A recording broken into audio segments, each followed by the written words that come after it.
Welcome to Mark D. Maker, Rotary Tool Part 2.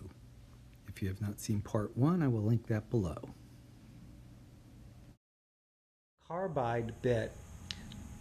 This thing will chew through a 2x4 in no time. You see the rough edges on it.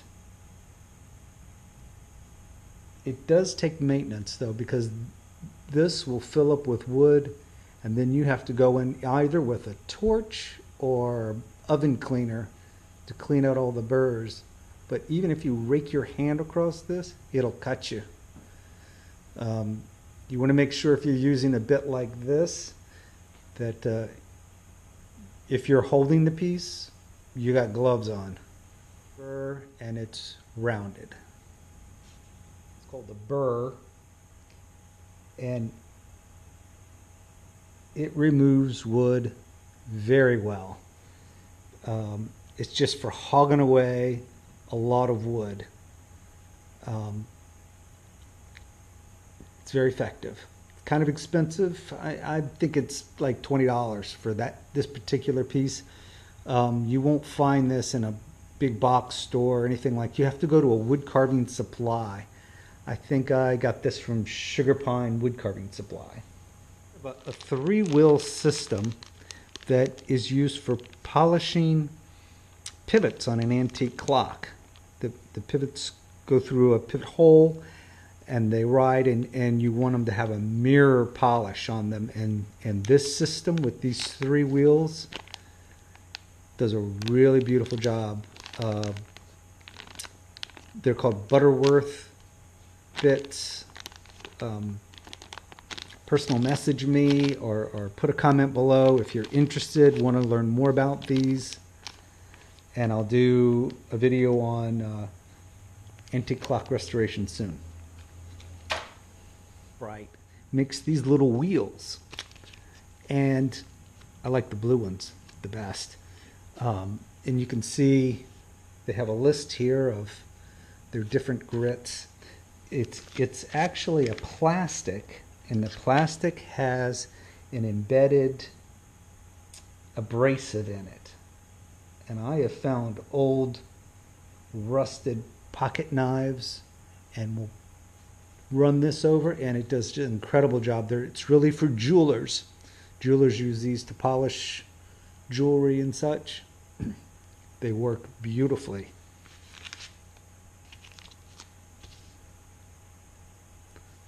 Worth a look.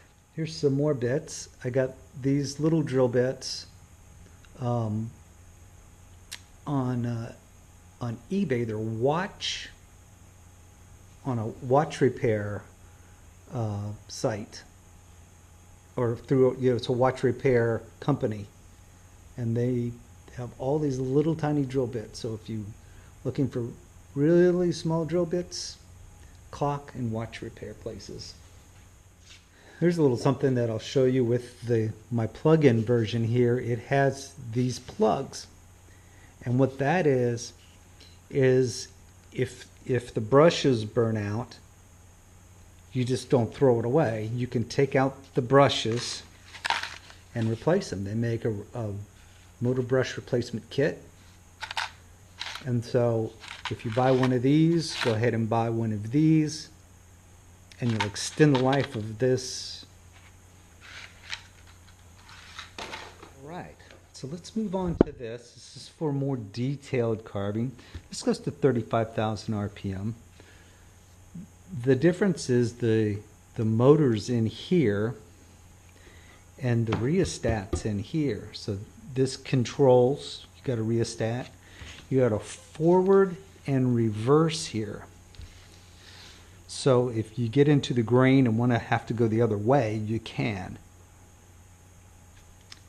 It doesn't heat up. You know, sometimes the Dremels, when you're holding them, they'll heat up after an hour of use or so. And if you're into doing an elaborate carving with a lot of detail, and you're working very close, you need a small grip so your hand doesn't get fatigued, and it doesn't heat up. All the heat is basically down in here, and you're able to work. So give you a good shot of this so you can see it.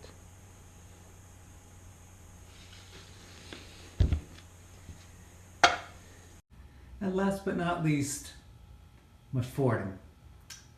This is a Fordham tool, as you can see. It hangs on a rod, and the handpiece is down here. So we'll take the handpiece. Now you can see the sander I have on this is huge. That thing will shoot through a 2x4 in no time. Especially if you have this bit on it.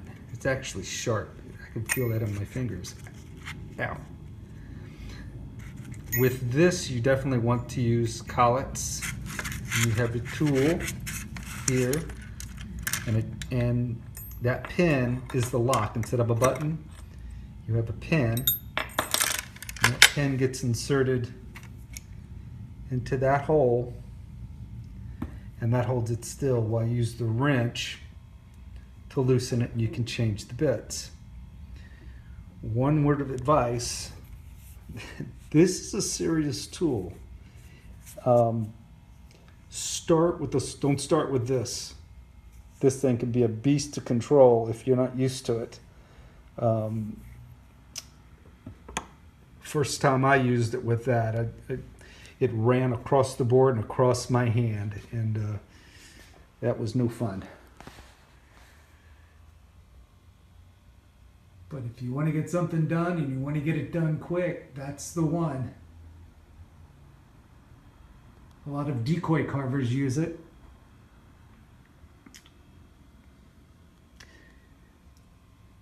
And so my advice to you is, if you want to start with a small bit. Get used to the feel of it. Well, here's an important one for carvers. This is a sanding mandrel. See, it's got a split.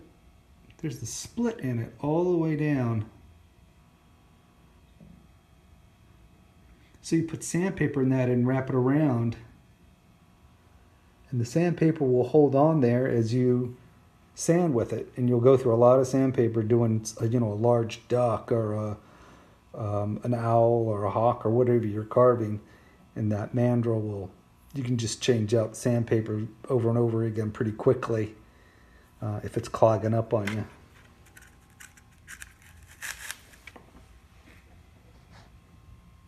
So with the Fordham, it's either on or off, unless you buy a foot pedal that comes along with it. Now a Fordham is going to be about a $200 product. So if you want one of those, save up a bit and get the foot pedal, because you want to be able to turn that thing off if it gets away from you. Comes in very handy.